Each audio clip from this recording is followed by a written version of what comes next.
Здравейте! Вие сте с първия епизод на поредицата "Да дадеш", в която ще ви срещаме с хората, които даряват не само средства, но сърце, време и усилия. С хората, които променят заобикалящата ги среда към по-добро.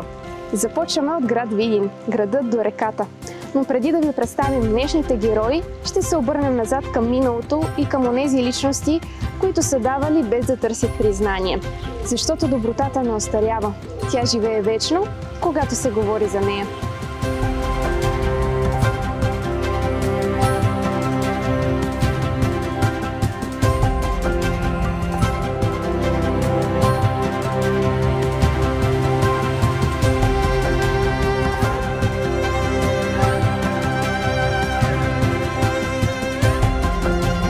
В историята на град Видин има десетки личности, които извисяват делата и духа си над времето, което живеят. Безспорно, едни от тях са Антим I, първия български екзарх, и митрополит Неофит Видински. Когато говорим за нашите духовници и разбираме съвсем, че тяхната дейност не се помещава само в рамките на църковната общност, ами отвъд нея, няма как да не споменем и митрополит Неофит Видински. Каква е дейността всъщност на Неофит Видински в тази сфера? Митрополит Неофит е роден през 1868 година в Гълъбово със светското име Никола Караабов. През 1914 година става видински митрополит, а през 1914 година той основава един фонд "Епархийска просвета и добротворство". В този фонд се събират колосален брой суми от негови близки приятели, заможни граждани. Почти всички енорияши даряват средства от многобройните му обиколки, които той провежда в епархията. През 1926 година е създадено епархийското училище, отново със средства от фонда на митрополит Неофит, като идеята е тук да се обучават девойки, сираци и да усвоят професия по шеф и кройка, везмо, бродиране. Около самата сграда е имало също безплатна трапезария, където бедни ученици също получавали храна. Ежедневно на ден преминавали около 200 деца. И подобен тип училище Неофит Видински открива и в Лом, като то носи неговото име Неофит Видински. И двете училища той дарява на женските благотворителни дружества в градовете, за да могат училищата да имат и светски характер. Средства се събират и за сиропиталището, като за старопиталището, също и за храм Свети Николай, за мавзолея на Антим I през 1934 година, който се построява. След това, в памет на своя син, който загива след тежко сражение при Одрин през 1913 година, Желязко Поп Николов, той построява със собствени средства първата сграда във Видин, която е създадена за дневен детски дом за сираци, между 80 и 90 деца на възраст от 3 до 7 години.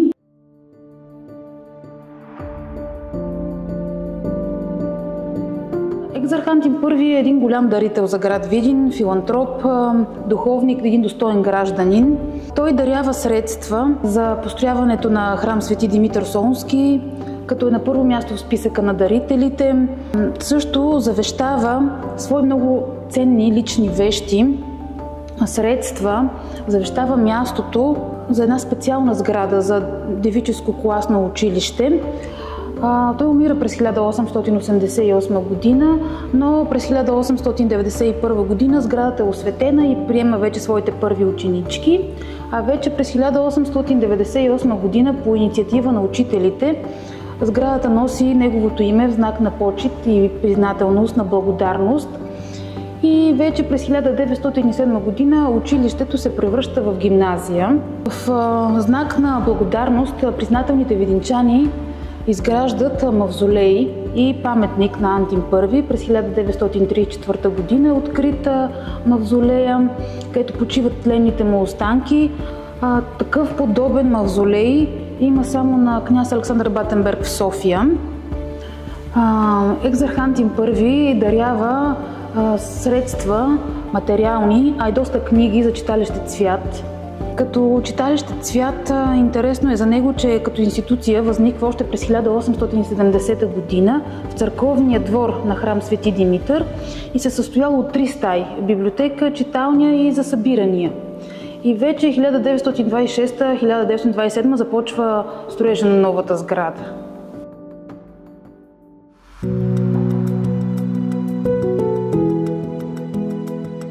За да просъществува то, наши съграждани и хора от областта дават мило и драго за развитие на културното дело във Видин.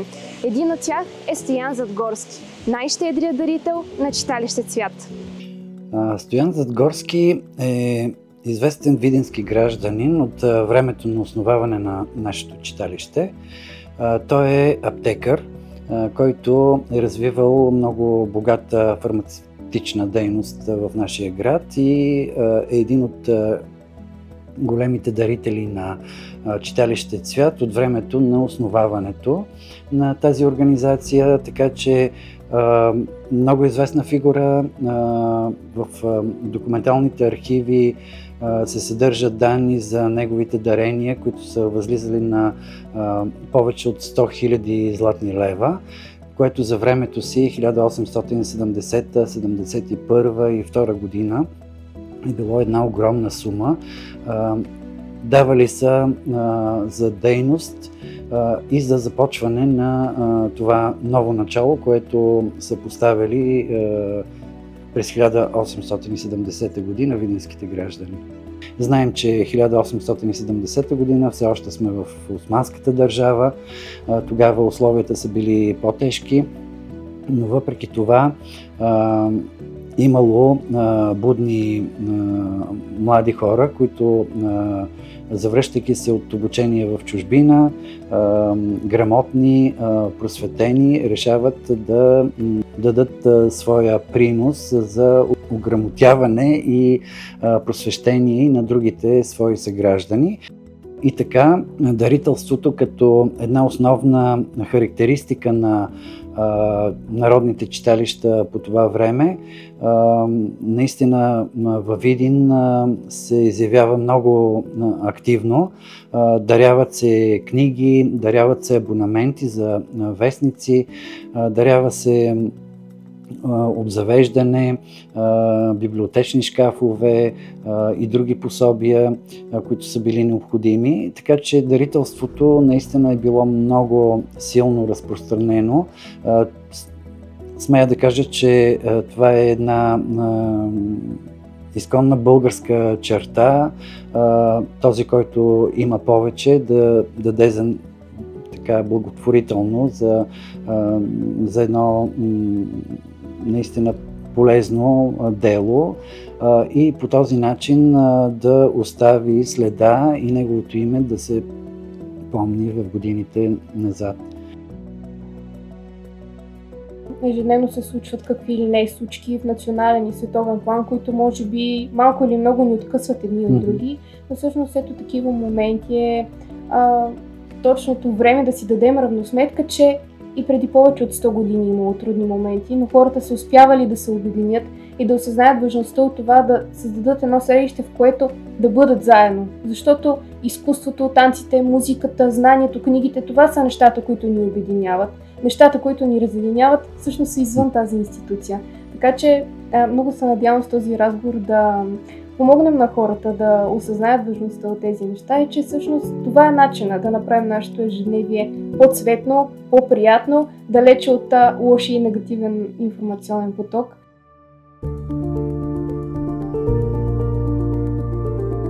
Видинчани всеки ден минават покрай тази сграда, аз съм сигурна. Някои се заглеждат по така опасно наклонение и връх, но всъщност зад нея стоят много по-дълбоки истории, свързани най-вече с Тома Лозанов. Тома Лозанов е един видинчанин, роден през 1853 година.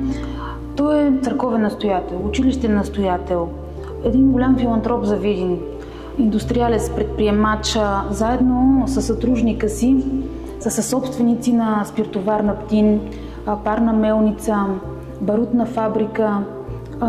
Като част от барутите изпращали като дарение за подготовка на Илинденското въстание, завод, фабрика Скорезница. И за жалост обаче, след един спор със съдружника си, Тома Лозанов изстрелва един неволен изстрел, убива Ванко Джонов и лежи няколко години в затвора. След това, може би в знак на покаяние, започва неговата дарителска дейност. Тома Лозанов дарява над 5 милиона лева в учреден от митрополит Неофит фонд Епархийска просвета и добротворство, като той дарява във фонда 2 сгради. Едната е тази красива барокова сграда, построена през 1898 година от архитект Никола Нешов. Тази барокова сграда е пусната на търг и е закупена от Българската земеделска банка. Втората сграда, която дарява, е също в градския площад. Това е търговския дом, но фирмата, която иска да го закупи, Тома Лозанов разбира, че тя има неблаговидни цели, явява се на търга и той предлага най-високата сума, откупува си сградата, но този път я дарява на Видинско търговско дружество, а средствата отиват отново в епархийския фонд. Той винаги казвал, спечеля ги от народа и ги връщам на народа. Парите, средствата, сградите, това е било неговото мото. Говорим си за дарителство и колко хубаво е да се даряват материални вещи, недвижимо имущество, обаче всъщност чия е отговорността да запазим оставеното от нашите предци, такова каквото са ни го завещали? Отговорността, разбира се, на обществото и на институциите, защото трябва да има определени правила, по които да се поддържа състоянието на паметниците на културата. Разбира се, наша отговорност е да ни е грижа за това, да казваме, да алармираме, когато има нередности, а нередностите могат да се видят общо взето на всеки ъгъл. Зад нас се намира една от най-емблематичните сгради на Видин от първата половина на 20 век и можем да кажем, че тя не е в завидно състояние и фасадата й не е такава, каквато трябва да бъде. Ако погледнем куполът и как е наклонен, това е доста опасно или поне в очите на повечето граждани и най-малкото трябва да бъде приведено в първоначалният му вид. Аз, например, ако бях човек от друг град и минавах покрай тази сграда, по нищо не бих разбрала, че е дарена от един от най-щедрите дарители за Видин. Едва през 2023 е поставен един барелев тук, който ни говори за името на Тома Лозанов. Редно ли е всъщност тези неща да бъдат по-видни за преминаващите и въобще за нашите граждани? Не просто е редно, аз смятам, че това е задължително, защото именно по този начин най-бързо и най-лесно може да се добие най-обща представа за това кой е дарил сградата, кой е построил и какво е било значението му за развитието на града, а също може да го използваме и за вдъхновение за днешните поколения, защото такива емблематични дарители Видин от тогава е нямало.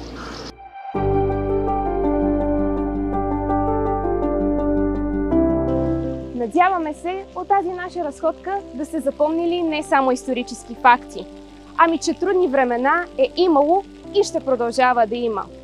Но това не е основателна причина да се затворим за заобикалящия ни свят.